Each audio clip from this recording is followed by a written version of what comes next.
বিসমিল্লাহির রহমানির রহিম। সংগ্রামী সকল ফেসবুক ভাই বোন বন্ধু, বাংলাদেশের বাইরে এই ভিডিওটি যারা দেখবেন, আমার পক্ষ থেকে জানাই সংগ্রামী সালাম, আসসালামু আলাইকুম।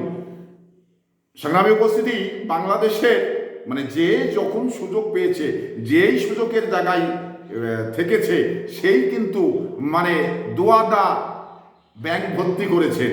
এর বাস্তব প্রমাণ এই মুন্নিশা একটি সাংবাদিক। মুন্নিশা যেমন একটি সাংবাদিক, তাহলে তো এর সরকারিভাবে কোনো কামায়ের রাস্তা থাকে না, কারণ সাংবাদিক হলো বেসরকারি একটি প্রতিষ্ঠান। তো সেই প্রতিষ্ঠানের একজন মুন্নিশার মতো মানুষ, সে এই এত বিজি ছিলেন যা তার বিয়া করার সুযোগ পর্যন্ত হয়নি। তারপরে তার ব্যাংকগুলোতে দেখা যাচ্ছে, ব্যাংকগুলো খোঁজ করে দেখা যাচ্ছে 134 কোটি টাকার সে মালিক। তাহলে এখানে আমার প্রশ্ন, যে মুন্নি সাহা একটি বেসরকারি প্রতিষ্ঠানের একজন সাংবাদিক হয়ে তার অ্যাকাউন্টে এই ধরনের টাকা কোত্থেকে আসলো? তাহলে এখানে আপনি এই বিষয়টা নিয়ে আসলে বোঝার দরকার, যে কিভাবে এই টাকাগুলো আসলো, কোত্থেকে আসলো, কে দিল, এরকম একটি কথা রয়েছে না? তো এই যে মুন্নি সাহা কিন্তু এই খুনি হাসিনার কিন্তু দূষর, এখানে কিন্তু নিঃসন্দেহে বলা যায়। কারণ আমরা বিগত সময় যেটা দেখেছি, এই হাসিনার গোলামি করেছেন, হাসিনার কিন্তু সামসামি করেছেন। হাসিনার বাইরে কোনো সিদ্ধান্ত লেখালেখি করতে পারেনি, হাসিনার পক্ষেই কিন্তু তাকে লেখালেখি করতে হয়েছে। কারণ এই হাসিনার সঙ্গে তার একটি গোপন আতাত ছিল, যে আতাতের কারণে তাকে তার চাহিদা, টাকার চাহিদাগুলো পুরা করেছেন।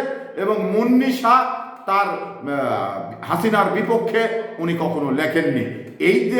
এই বিষয়গুলো একে অপরের ভিতরে যে ভাগাভাগি করে নেওয়ার যে প্রবণতা, এটা কিন্তু মুন্নি সাহার ভিতরে প্রমাণিত হয়েছে। তো সেই মুন্নি সাহার কথা বলতে গেলে একজন বেসরকারি একটি প্রতিষ্ঠান, এটি সাংবাদিক, ছোটোখাটো একটি টিভি সাংবাদিক, তো চ্যানেল সাংবাদিক, তো এই সাংবাদিকের কাছে যদি 134 কোটি টাকা পাওয়া যায়, তাহলে আর বাংলাদেশের টাকাগুলো কোথায় থাকে? বাংলাদেশের টাকা তো বাংলাদেশে নেই, প্রত্যেকটি আমলাদের এবং সাংবাদিকদের এবং নেতাদের পকেটে চলে গেছে। তাই তো আজকে বাংলাদেশের অবস্থাটা এই রকম।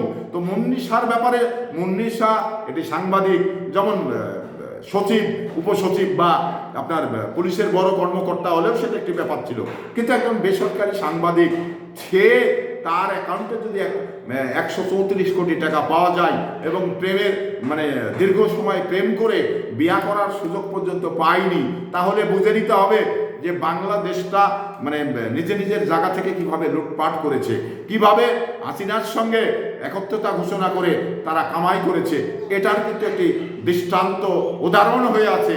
তো সেই জায়গা থেকে এই বাংলাদেশটাকে এই সমস্ত সাংঘাতিকের কাছ থেকে উদ্ধার করতে হবে। এই সমস্ত সাংঘাতিকগুলো, আমি তো সাংবাদিক বলিনি, আমি ওদের সাংঘাতিক বলি, কারণ ওরা সাংঘাতিকের যেটা কাজ, সে কাজগুলোই মুন্নি সাহা করেছে।